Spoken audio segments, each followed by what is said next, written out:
Today, AMD's breaking records, Nvidia's finally giving older GPUs love, huge GPU price jump, and insane new supercards.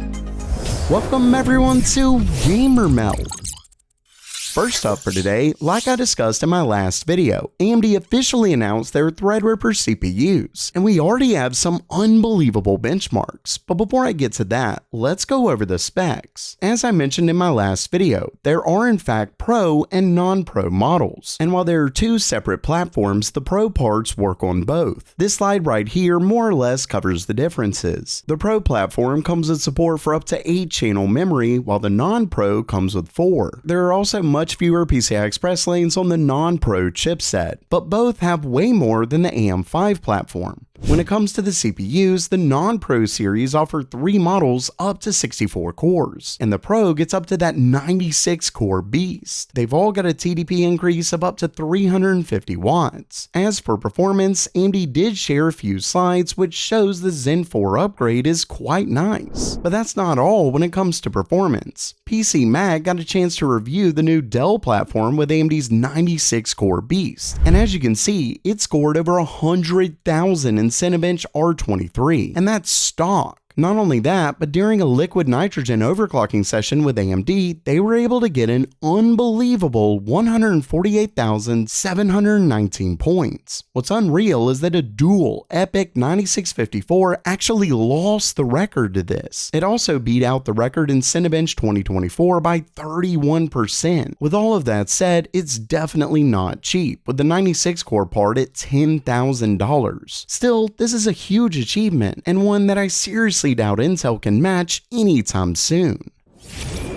Next up for today, Nvidia's finally started giving better support to older GPUs. But first, this video is sponsored by Dungeon Hunter 6, the latest addition to the Dungeon Hunter franchise starting all the way back in 2009. A free-to-play mobile action RPG with fast-paced combat, tons of heroes to collect with their own unique skills to fight massive monsters. Download it for free in the description or scan the QR code on screen if you're viewing on a PC. If you're not convinced, Dungeon Hunter 6 has over 100 uniquely designed bosses that you can loot, ride, or even fly across the battlefield. Later on, you can even shapeshift to become a boss, and that's separate from all the heroes you can collect, mounts you can ride, and friends you can meet. Did I mention that they have real-time guild wars with other players? Basically, it's the ultimate RPG. Plus, it's on both Android and iOS, and when you use my link in the description, you'll get a special starter pack worth $50 for free. Not to mention the fact that you can win real prizes like an iPhone 15 Pro Max, a PS5, and more when you use your game account to enter the Lucky Spin event for free. Once again, check that out in the description below or scan the QR code on screen if you're viewing on a PC.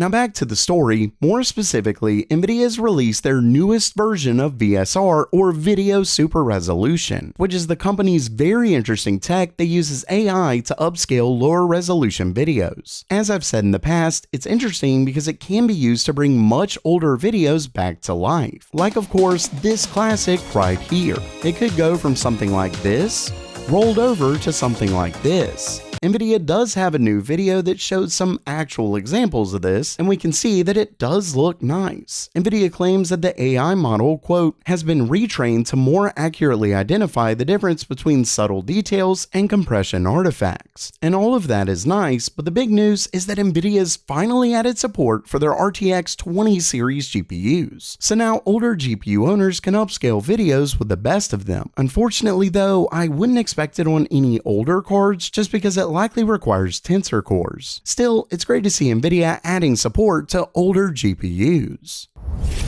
Next up, I have some terrible news for anyone hoping to buy a new GPU, specifically Nvidia's flagship RTX 4090. The card is getting more expensive in multiple places, but the worst of it is in China. Basically, the US Department of Commerce recently announced that they plan to curb the sales of advanced artificial intelligence chips to China, including the RTX 4090. On a side note, what's wild is that the new rule actually bans Nvidia's H800 accelerator, which was literally made specifically to sell in China to get around the H100 ban that the US issued a little while back. but now the H800 is out, as well as the RTX 4090. And because of that, the 4090 is selling out all over in China, to the point where the GPU is now selling for double its launch price. According to Video Cards, the card launched at 12,999 Chinese yuan, and the cheapest they could find now was at a whopping 26,000. But that part is obviously related to restrictions from the US to China. Unfortunately, the 4090 is getting more expensive in the US as well. According to a new report from Tom's Hardware, the lower-end third-party 4090 cards are seeing price increases of nearly $100. You can see in this graph that this all happened from June to August, but it still hasn't gone back down. Basically, even though the 4090 is absurdly expensive, demand seems to be outstripping supply. And honestly, I don't even know what to say about this. If someone would have told me 10 years ago that people would actually be willing to spend over $1,000 on a gaming graphics card, not the whole PC, but just the GPU, I would have laughed at them. You sit on a throne of lies. Yet here we are.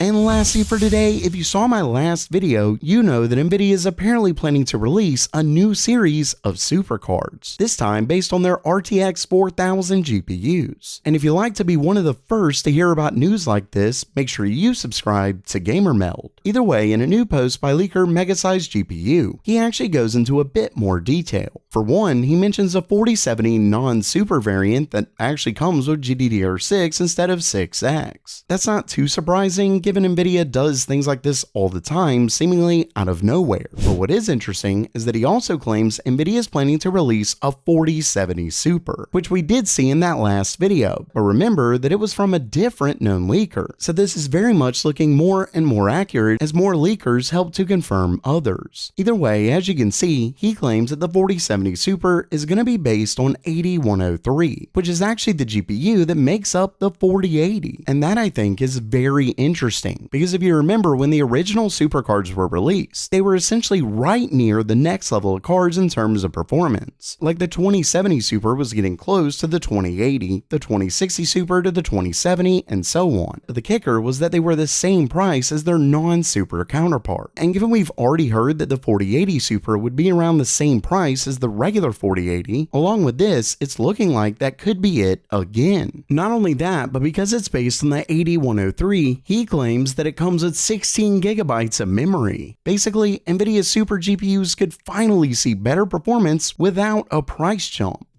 So while that does it for today, are you pumped for more powerful GPUs? Let me know down in the comments below. And don't forget to download Dungeon Hunter 6 down in the description below. And as always, have a great day.